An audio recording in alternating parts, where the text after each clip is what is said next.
ஓம் சாந்தி. 5/12/2024 பாபாவின் முரளியின் ஸ்லோகன்.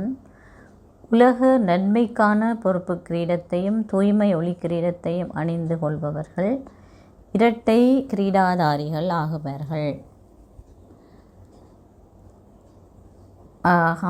நாங்கள் எங்களுடைய உலக பொறுப்பு என்பதை நினைக்கும் பொழுது இயல்பாகவே இந்த உலகத்திலே, அதாவது இந்த பழைய உலகத்திலே, நாங்கள் இப்பொழுது வாழ்ந்து கொண்டிருக்கின்ற இந்த உலகத்திலே எங்களுக்கு வருகின்ற விடயங்கள் எல்லாவற்றையுமே அதிலிருந்து எங்களுடைய மனதை விடுபட்டு அப்பாலே செல்ல முடியும். இதைத்தான் பாபா அடிக்கடி மக்களுடைய அழுகுறல் உங்களுக்கு கேட்குதா, அவங்களுடைய கவலைகள் வேதனைகளுக்குரிய குரல் உங்களுக்கு கேட்குதா அப்படின்னு சொல்லியிருக்கிறேன்.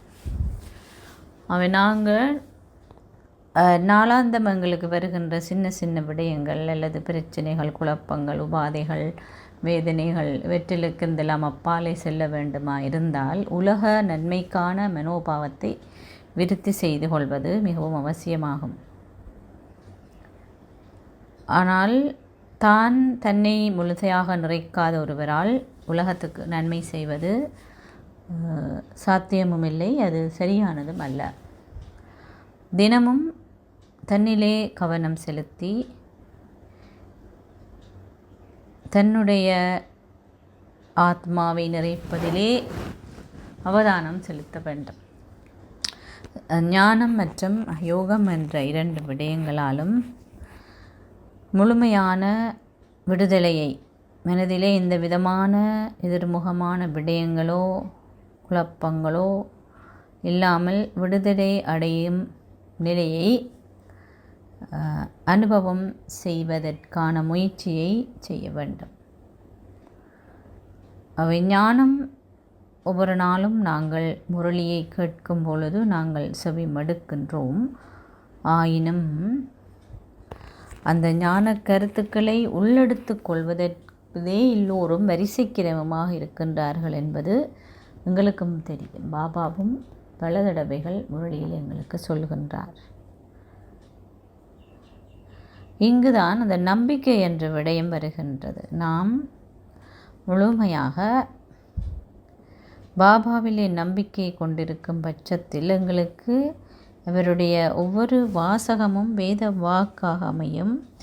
அதனாலே நாங்கள் எல்லாத்துலேயுமே நம்பிக்கை கொண்டிருக்கோம். நாடகத்தில் நடக்கின்ற காட்சிகளாக இருந்தால் என்ன, என்னை பக்கத்தில் இருக்கிறவருக்கு ஒரு தீவிரமான ஒரு சூழல் வந்தாலும் கூட நான் என்னுடைய மனநிலையிலே அட்டசைக்கப்பட முடியாமல் வருகின்ற அந்த நம்பிக்கையை உறுதிப்படுத்தி கொள்ள வேண்டும். ஏனென்றால் நாங்கள் எல்லோருமே வீட்டுக்கு போகின்ற ஆயத்தத்தை தான் இப்பொழுது செய்து கொண்டிருக்கிறோம்.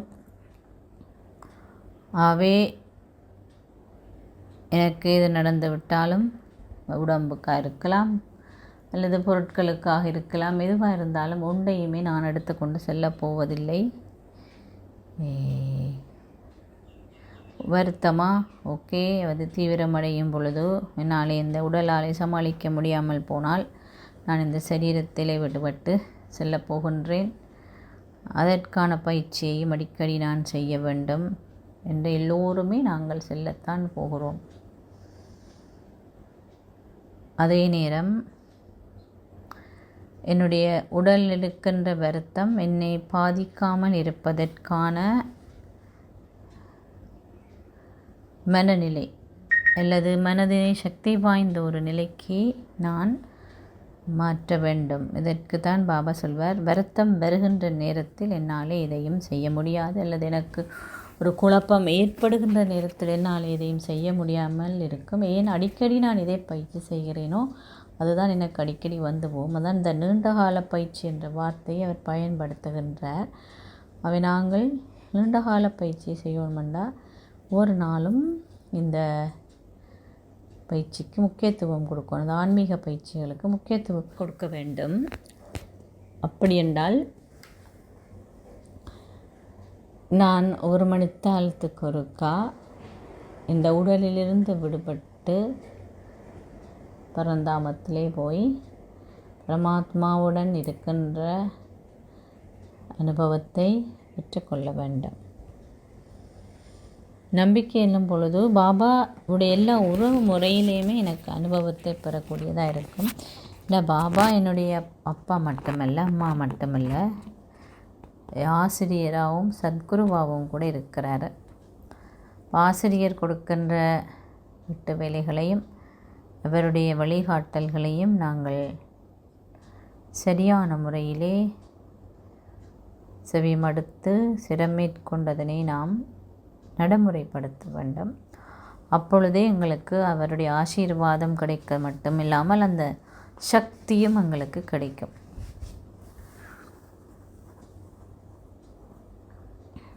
அவ்வாறே குருவின் கட்டளை என்று சொல்லப்படுகின்ற சத்குருவினுடைய வழிகாட்டலையும் நான் கடைப்பிடிக்க வேண்டும். அவை எவ்வாறு சுயத்திலே அடிக்கடி இல்லாது நான் ஒரு சந்தர்ப்பம் வரும் பொழுது எப்படி நடந்து கொள்கிறேன், என்ன உணர்வுகள் எனக்கு ஏற்படுகிறது, நான் குழப்பம் அடைகிறேன், அது எதுவாகவும் இருக்கலாம். அவை நான் எனக்கு கொஞ்சம் நேரம் ஒதுக்கி அடிக்கடியினே சோதித்து பார்க்க வேண்டும். சோதித்து பார்க்கின்ற வேளையிலே நான் இந்தபடி நடந்து கொள்வதற்கு என்ன பிரச்சனை, எனக்கு என்ன காணாமல் இருக்கின்றது, அல்லாவிட்டால் நானேன் இப்படி இருக்கின்றேன் என்று சிந்தித்து பார்க்கும் பொழுது தான் என்னாலே மாற்றத்தை ஏற்படுத்த முடியும். சரியான விடயம் என்றால் சரி, இல்லை என்றால் நான் ஒரு மாற்றத்தை என்னுடைய சிந்தனையிலே கொண்டு பெற வேண்டி இருக்கும். அது எல்லாத்துக்கும் அப்பாலே செல்றது நிலையைத்தான் அடிக்கடி பாபா சொல்றார். உப்புறாம் அல்லது உயர்ந்த அல்லது மேலே இருக்கின்ற நிலை. நாங்கள் விமானத்தில் பறக்கும் பொழுது கீழே இருக்கின்ற விடயங்கள் எல்லாம் மிகவும் சிறிய ஒரு தீப்பெட்டி போல எங்களுக்கு தெரிகின்றது. நாங்கள் மேலே இருக்கிறோம். அவ்வாறு எங்களுடைய மனநிலையை மேலே வைத்துக்கொள்வதற்குத்தான் இந்த பயிற்சிகள் எங்களுக்கு மிக மிக அவசியமானதாகும். பக்தி மார்க்கத்திலே பிரச்சனை வந்தால் கடவுளை இறுக்கி பிடிக்க வேண்டும் என்று சொல்லுகின்றார்கள். ஆனால் அந்த நேரத்தில் பாபாவை நினைவு செய்வது, என்னுடைய இது மனதின் மூலமான பயிற்சி என்பபடியால் அந்த நேரத்தில் எங்களால் பாபாவை நினைவு செய்வது என்பது கொஞ்சம் கடினமானதாக இருக்கக்கூடும். ஆகவே அடிக்கடி நான் எதை பயிற்சி செய்கிறேனோ அது எனக்கு இறுதி நேரத்திலும் அவசரமான வேளையிலும் என்னுடைய முன்னாலே எனக்கு உதவி செய்யும். அதாலே இந்த பயிற்சிகளை நான் செய்கிறேனா, அடிக்கடி என்னுடைய மனதை அப்படி பரந்தாமத்தை கொண்டு போய் அசரீரியாக சரீரமற்ற நிலையிலே நான் அனுபவம் செய்கிறேனா, அதையெல்லாம் நான் பார்த்து கொள்ள வேண்டும். என்றால் தன்னுடைக்கு நன்மை செய்கின்றவர் அல்லது தன்னை தானே பார்த்து கொள்ளும் தன்னை தானே நிம்மதியாக சந்தோஷமாக திருப்தியாக வச்சு எல்லா சூழ்நிலையிலையும் குழப்பம் அடையாமல் வச்சுக்கொள்ளும் ஒருவரால் மட்டும்தான் உலகத்துக்கு நன்மையை செய்ய முடியும். அவை பக்தியில் எதையுமே உடனடியாக அடைய வேண்டும் என்று சொல்லி ஆக்கள் முயற்சிக்கிறார்கள். அதனால் அது குறிப்பிட்ட காலத்துக்குள்ள அந்த முயற்சி பெற்றவன் அதுக்கு நன்மையை எதிர்பார்க்குறாங்க. அது அந்த தற்காலிகம் அடையப்பட்டாலும் கூட அது நிரந்தரமானதில்லை. இந்த மாற்றத்தையும் ஒருவரில் கொண்டு வர போகிறதில்லை. ஆனால் இங்கு செய்யப்படுகின்ற முயற்சிகள் எல்லாம் ஒருவரில் தனிப்பட்ட மாற்றத்தை கொண்டு வருவதாகவே எப்பயுமே எனக்கு முன்னாலே நான் உலகத்தை பார்க்கும் பொழுது, உலகத்துக்கான பொறுப்பு எடுக்கும் பொழுது இயல்பாகவே என்னுக்குள்ளே இருக்கின்ற சின்ன சின்ன பலவீனங்கள், பிரச்சனைகள், குழப்பங்கள் எல்லாம் எங்களை அறியாமலே மறந்து போய்விடும் அல்லது எங்களை விட்டு சென்று விடும். அதற்கான நேரத்தை நாங்கள் ஒதுக்கணும்னு நாங்கள் யோசிக்க மாட்டோம். அவை பெரிய பெரிய விடயங்களை உதவி செய்கிறதுக்காக அல்லது எல்லைக்கு அப்பாற்பட்ட முறையிலே நாங்கள் நன்மை செய்வதற்கான நன்மையை பற்றி சிந்திக்கும் பொழுது அந்த பொறுப்பு என்னுடைய சின்ன சின்ன குழப்பங்கள் அல்லது எனக்கு அது பெரிய விஷயம் என்று நினைக்கிறதுலேருந்து விடுபடுவதற்கு உதவி செய்யும். ஒன்று, புத்தி வந்ததில் சிக்கிக்கொள்ளாது. ரெண்டாவது, நிறைய ஆசீர்வாதங்கள் என்னை விடுவிப்பதற்கு இலகுவாக இருக்கும். இதன் மூலம் அதான் நான் உலக நன்மைக்கென்ற பொறுப்பு கிரீடத்தை பெறும் பொழுது இயல்பாகவே உலகத்துக்கு நன்மை செய்கிறவர்ண்டா தூய்மையானவராக இருக்க வேண்டும். தூய்மை என்பது மனதில் எந்த விதமான வீணான எதிர்முகமான எண்ணங்களையும் கொண்டிருக்காத ஒரு மனோநிலையை கொண்டிருப்பவரைத்தான் தூய்மையானவர் என்று சொல்ல முடியும். வெளிப்புறமான விடயங்கள் நிறைய எல்லாராலையுமே அதுக்கான பௌதிகமான விடயங்கள் நிறைய கடைப்பிடிக்கப்பட வேண்டி இருந்தாலும் கூட, ஆனால் அந்த மனநிலத்தை சரிநிலைக்கு கொண்டு வர முடியாத ஒருவரால் எந்த ஒரு நன்மையும் மற்றவருக்கு சொல்ல முடியாது. அவர் குழம்பினா அவருக்கு யாரும் உதவி செய்ய வேண்டியிருக்கும். அவரை சமாளிக்கிறதுக்காக இன்னும் 4 பேர் சக்தி கொடுக்க வேண்டியிருக்கும். அவர் இந்த நேரத்தில் என்னென்று கதைக்கிறதுன்னு தெரியாமல் யோசித்து கொண்டிருக்க வேண்டியிருக்கும். அல்லது அவரை எப்படி நாங்கள் திருப்திப்படுத்துறதுன்றதை பற்றி சிந்திக்க வேண்டியிருக்கும். அப்போ அவர் தானே ஒரு மெல நிலையில் இல்லை, அல்லது தன்னையே பார்க்க முடியாமல் இருக்கிறதில் எப்படி அவரால் உலகத்துக்கு நன்மை செய்ய முடியும்? அவை தன்னைத்தானே பார்த்து தன்னைத்தானே திருப்திப்படுத்தி தன்னைத்தானே சந்தோஷமான வைத்திருப்பதற்கு அனைத்து வழிமுறைகளையும் பாபா எங்களுக்கு தந்திருக்கிறார்.